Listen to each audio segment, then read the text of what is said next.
Now, earlier this month, the California Supreme Court disappointed many civil liberties advocates when it reached a 5-2 decision in People versus Diaz. The police may lawfully search mobile phones on arrested individual persons without first obtaining a search warrant.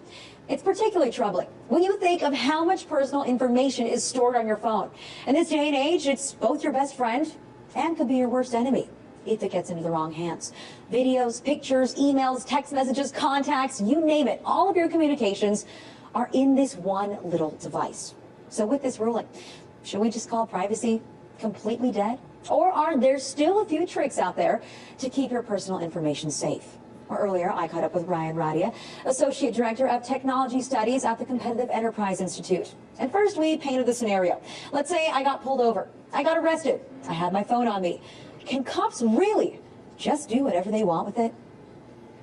That's correct. Under the decision 2 weeks ago by the California Supreme Court, along with actually a number of other courts over the last few years, anytime you are arrested by police for any reason, which could include unpaid parking tickets, driving without a seatbelt, reckless driving, the police can take your phone, arrest you, and once you're in custody under arrest behind bars, they can spend hours trying to search through your phone. Anything they find can be used against you in court, can be used for a search warrant.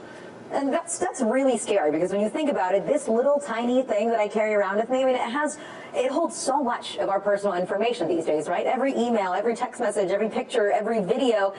It's almost kind of scary how much we depend on these little things. It's incredible how much data we store on our smartphones. And the courts have dealt with things like pagers for a while, but those are usually just a couple of phone numbers. The actual initial court decisions that allowed this to happen dealt with things like a cigarette pack. But today we're talking about a cell phone. Really, the cell phone of the smartphone, like an iPhone, contains your papers and effects of the digital age. The things that you would once store at home in a locked file cabinet in your desk. You don't have your Gmail, your text messages, your images. All this personal information is on your phone, and it's now vulnerable to law enforcement search without a court order, without a warrant at all. I mean, it's definitely personal information. It's something that I consider private, and it is a catch-22. It's so easy. You can carry it around all the time, but now, at the same time, it's very vulnerable, like you said. But you mentioned a few tricks as to perhaps how you could keep cops from actually getting hands on your phone. So let's say that I'm in my car and they choose to arrest me. What does it mean for the phone to be on my person? If it's on the passenger seat, laying there in the center console, does that count?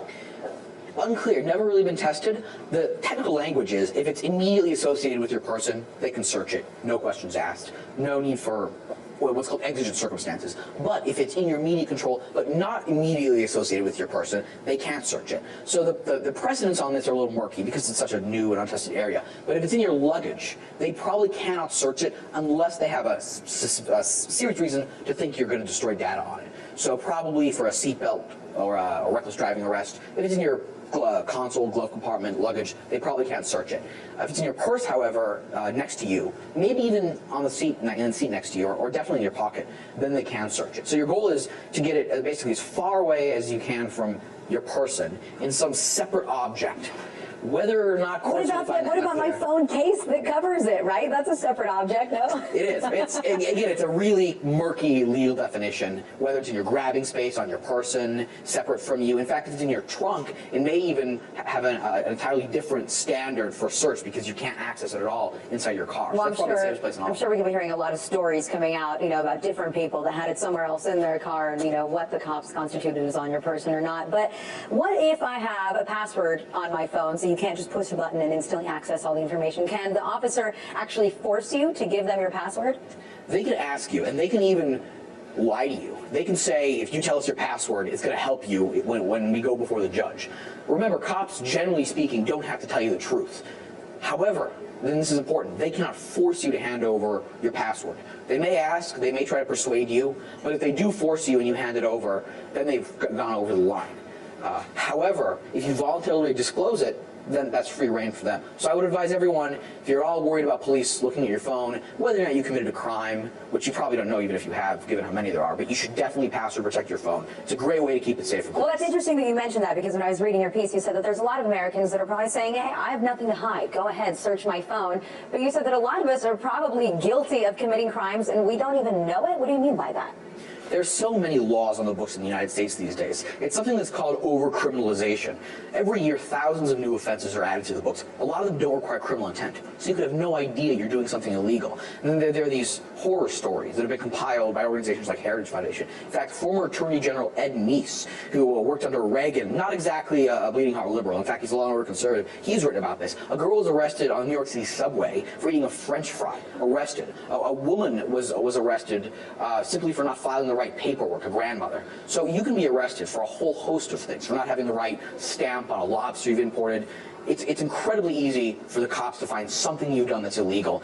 Not only that, if they search your phone and they find anything incriminating, such as the guy in California, Diaz, they found a text message that said 6480. That's all it said. The police officer testified that involved a drug deal, 6 pills for $80. That, along with other factors, was enough for a criminal conviction. So it's really hard to know for sure that there's nothing on your phone that might land you behind bars, given how many laws we have. That is really crazy. So I guess the number one piece of advice that you're giving people is to actually go ahead and encrypt their phones. Isn't that right? That's right. It's really easy to do that with your laptop, which I recommend everybody do because it's so easy. Just Google the phrase TrueCrypt, C-R-Y-P-T. It's a great piece of software that lets you encrypt your laptop. Police cannot break it. It's very robust. Problem is, on phones, you really want that same level of encryption because police can't hack into it. The problem with a password-protected phone that's not encrypted is that there are these tools that police can plug into your phone. In 5 minutes, all the data is off your phone on their computer, and then they have free reign to search it. So encrypting it is the only really surefire way to make sure police can't access it. And as I said earlier, they cannot force you to compel to turn over the key. No matter what they say, you have the right to remain silent. They cannot force you to compel to disclose any information under the Fifth Amendment.